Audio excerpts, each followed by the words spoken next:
Hey there folks, John here with Through My Lens, and today I'm coming to you with another watch-related video. Now I'm calling this one Bond versus Bond, the Omega Seamaster Professional and the Omega 300m compared. Now last week I did my review on this amazing 300-meter Bond Seamaster, and I recently purchased it. But as I talked about in that video, this is not my first Bond Seamaster. This is actually an example of the original first generation Bond Seamaster. And I owned several of those probably nearly 20 years ago. Now the Seamaster that was first to appear on the wrist of James Bond was actually quartz and not automatic. In 1995's GoldenEye, Pierce Brosnan or James Bond, wore the Seamaster 300m Quartz Professional, reference 2541.80.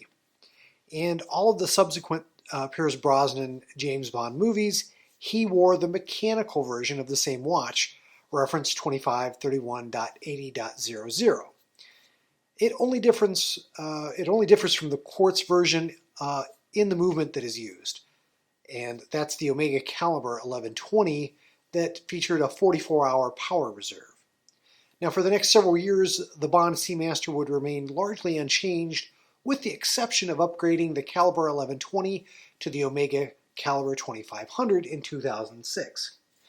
Now, like the Omega Caliber 1120, the Caliber 2500 was also a modified ETA 2892, whereas the 2500 featured the addition of the Daniels coaxial escapement. Now, it was probably about this time that I not only kind of lost interest in the Seamaster, but I was also a bit disenchanted with Omega as a company as well. Now, Omega began raising their prices and making it more and more difficult to buy their watches outside of authorized dealers. In other words, they started acting a lot more like Rolex. For me, a big part of Omega's appeal had been the fact that they weren't Rolex. You could often buy their watches brand new for as much as 40% off of retail if you knew where to look, sometimes even from authorized dealer channels. At that time, I had several examples of the Omega Seamaster Professional, which I would end up selling off when I started buying Rolex watches. Now, in about 2012 is when I really stopped paying attention to the luxury watch industry. That same year, Omega released the first redesign of the Bond Seamaster since it was introduced in 1993. Now, this second generation model, which had a very long reference number, 212.30.41.20.03.001, it introduced a new ceramic bezel, which replaced the old aluminum bezel insert, which you see here on the first generation Seamaster Professional.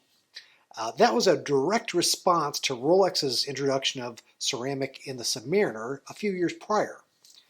Unfortunately, the implementation of this new feature was less than perfect in that second generation. The bezel markings and the numerals that were on the bezel were less prominent, and the visibility and the contrast was very poor relative to the previous aluminum bezel insert.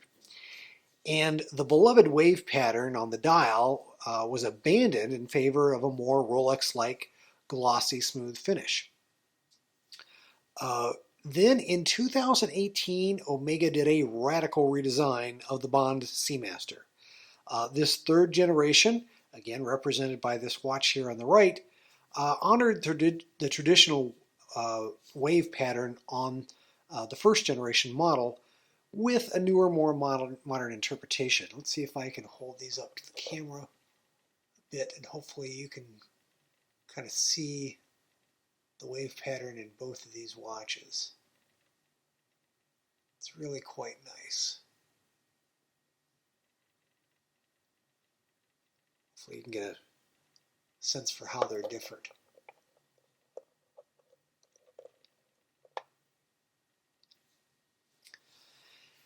Now, it also improved the implementation of the ceramic bezel with higher contrast bezel markings. As you can see, they're quite visible very legible here on this third generation model. And best of all, Omega introduced the new entirely in-house caliber 8800 in the Seamaster 300m. And this new in-house movement provided an increase in the power reserve up to 55 hours, and it brought new levels of prestige and panache to the Seamaster. Now, as I mentioned in my review of the new Seamaster 300M, I was a bit concerned that the larger size might be off-putting. When placing these two watches side by side next to one another, you can definitely see the increased dimensions in the newer model here. Now that I've had some time to wear the watch, I can definitely say I'm a fan of the new model size. In the early 2000s, men's watches started trending larger, so the new model here definitely feels more contemporary to me, while the previous model looks more dated. This is probably the largest size watch that I personally can wear without really looking ridiculous and calling undue attention to itself. I will say even the bracelet on the newer model appears to be beefier and more substantial. It really does exude more quality, even though the old Bond Seamaster bracelet from the Seamaster Professional was never a bad bracelet. In fact, it was always one of the stronger points for the watch. The new bracelet really is just a step above. Now, the case back is another big difference between these two models. The fact that the new 300M has a display back was a big draw for me. Now, I already have the ultimate dive watch in the Rolex Submariner. And for me, to buy another diver style watch meant that, it really had to be quite different and scratch some itch my Submariner didn't. And the display back on the 300M definitely scratched that itch. As I've looked back on the watches that I've owned in the past, I've never owned one that truly deserved a display back, meaning a watch with a well-decorated in-house movement. Now, display backs are far more common on dressier watches, but to be honest, I live in Dayton, Ohio.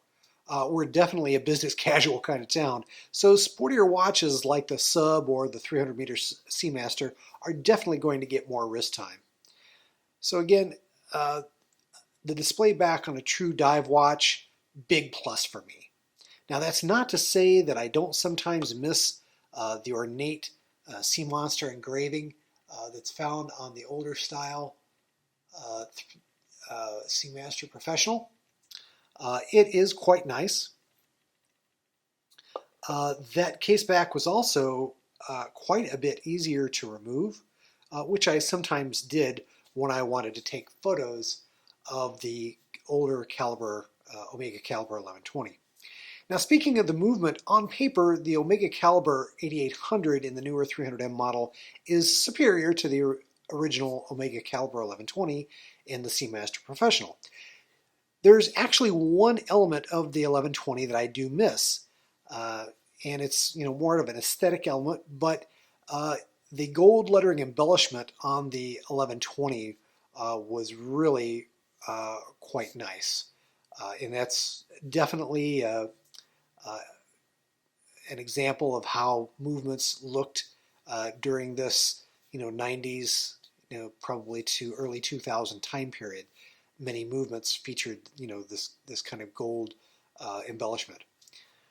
One thing I would like to note is that when you pull the crown on both of these watches and you hand wind them, they feel pretty identical to me.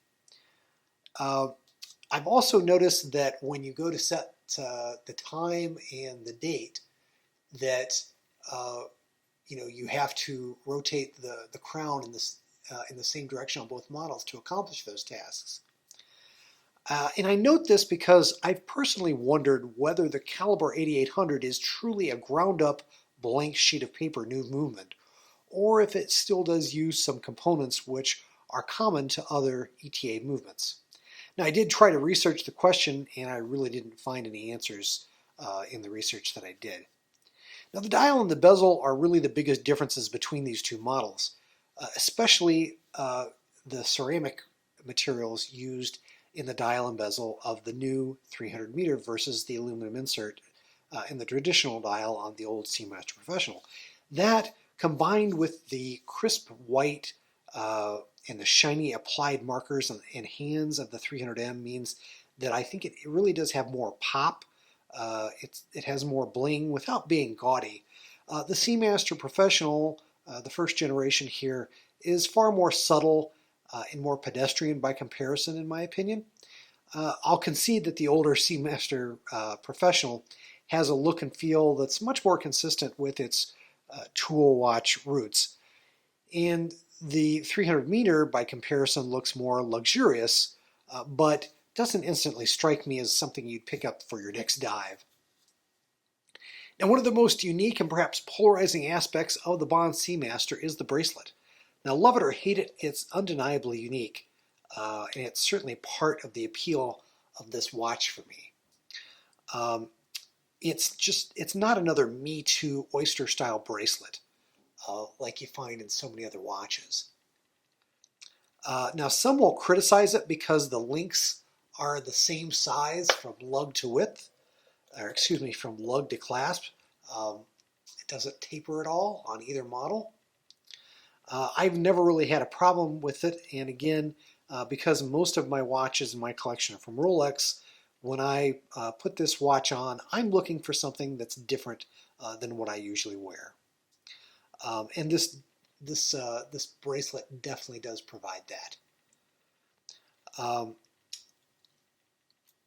The bracelet and the clasp are definitely superior on the newer model, but the first generation bracelet and clasp are still very, very good, even by today's standards. Now, one aspect that's common to both watches that I love is that you can still buff out most of the scratches that you pick up on the surface of the clasp with a Scotch-Brite pad that you could pick up in any grocery store. It's really quite simple to maintain that clasp. Again, really makes me appreciate the watch. Now let me take a second to sort of step outside of the compare and contrast nature of this review and weigh in on a topic that's been hotly debated by watch enthusiasts since 1993. Could you wear both of these watches with a suit or even a tux, as Pierce Brosnan did in his Bond films? And in my opinion, you can, but to the extent the old Seamaster Professional really wouldn't be my first choice with a suit, my 300M would be even less optimal in this regard, in my honest opinion. Now, it's really been interesting for me to see how Omega as a company has grown and adapted since the decimation and upheaval in the mechanical wristwatch industry caused by the quartz revolution.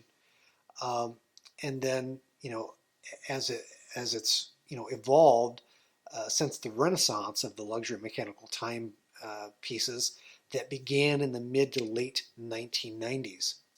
Now, the Moon Watch has been so consistent throughout all of this. It's been such a pillar in Omega's history. But you can really track Omega's development through the various generations of the Bond Seamaster. Omega sold a lot of the Seamaster Professionals in the late 90s and 2000s, and they're still out there to be had. And if you can pick one up for between $2,000 and $3,000, you're probably doing okay, and it really is still such a tremendous value at that price.